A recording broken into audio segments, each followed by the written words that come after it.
Checkliste Verdachtskündigung, Fehler vermeiden und Fehler erkennen bei Verdachtskündigung.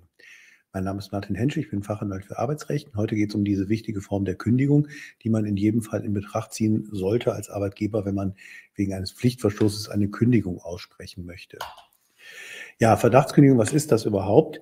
Bei der Verdachtskündigung genügt, anders als bei der Tatkündigung, bereits der dringende oder erdrückende Verdacht, dass ein Arbeitnehmer eine schwerwiegende Pflichtverletzung begangen hat. Voraussetzung ist weiterhin neben diesem dringenden Tatverdacht eine vorherige Anhörung des Arbeitnehmers.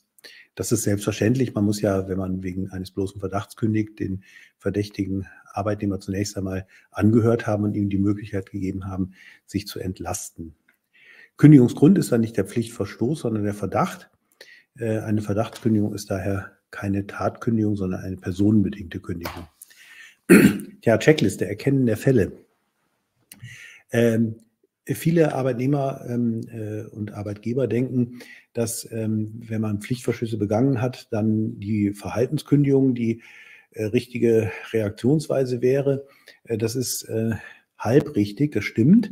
Allerdings müsste man zusätzlich immer auch als Arbeitgeber die Verdachtskündigung vorbereiten, weil man weiß ja nicht im Nachhinein, wie sich die Diskussion vor Gericht entwickelt, wenn denn nach Ausspruch einer Kündigung eine Klage erhoben wird.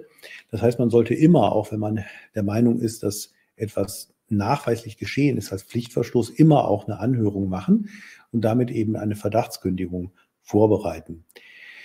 Dazu gehört eben immer auch die Anhörung von Zeugen und von des betroffenen Arbeitnehmers, der den Pflichtverstoß begangen haben soll. Ohne eine solche Anhörung und Dokumentation läuft man Gefahr, dass man hinterher den Kündigungsschutzprozess verliert. Ja, die Anhörung selber, was sollte man dabei beachten?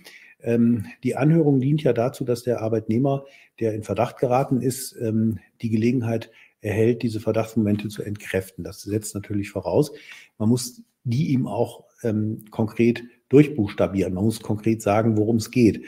Also wenn man zum Beispiel jetzt jemanden hat, der im Lager arbeitet und angeblich soll er Kisten mit alkoholischen Getränken gestohlen haben, dann wäre es eine schlechte Idee, einfach ihn anzuhören und zu sagen, naja, sag doch mal was dazu, du sollst hier Getränkekisten gestohlen haben. Da muss man schon auch sagen, bei welcher Schicht das genau war und zu welcher Uhrzeit ungefähr, wie viele Kisten denn es angeblich gewesen sein sollen und wie er da vorgegangen sein soll. Wenn man das nicht sagt, dann weiß der Arbeitnehmer ja gar nicht, wozu er sich eigentlich äußern soll. Und dann kann man sich die ganze Anhörung auch sparen.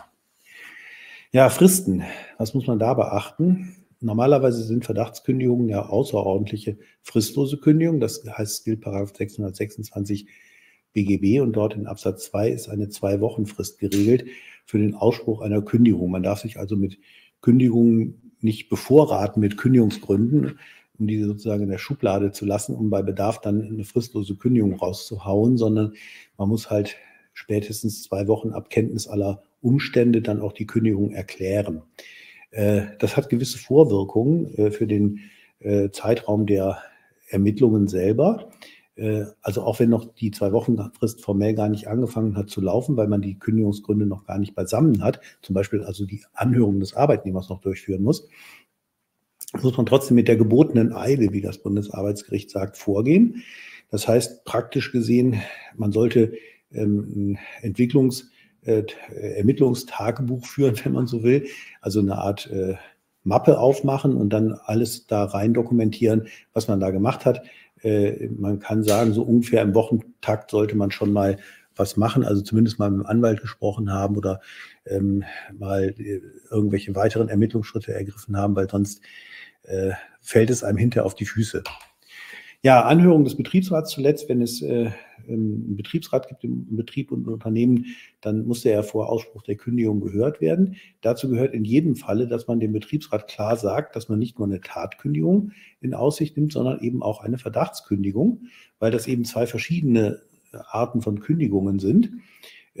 Zur Information des Betriebsrats über die geplante Verdachtskündigung gehört dann selbstverständlich auch, dass man den Betriebsrat umfassend informiert über die vorgenommene Anhörung des Arbeitnehmers, die man dann dementsprechend auch protokollieren sollte. Ja, weitere Informationen zu diesem Thema finden Sie auf unserer Webseite unter dem Stichwort Verdachtskündigung, aber auch Anhörung des Betriebsrats.